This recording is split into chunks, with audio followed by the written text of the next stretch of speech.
Sportslight!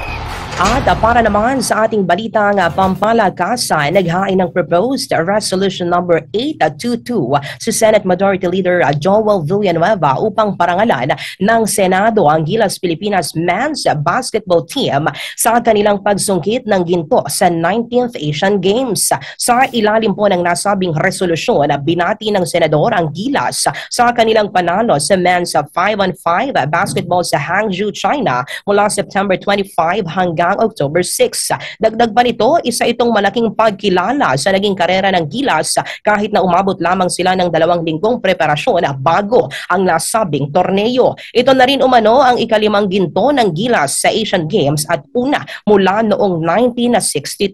Samantala, dumating na ang Gilas Pilipinas sa bansa sa pangunguna ni head coach Tim Cone at inaasahang paparangalan sa Malacanang kasama ang iba pang nakakuha ng medalya sa katatapos lamang na Asian Games.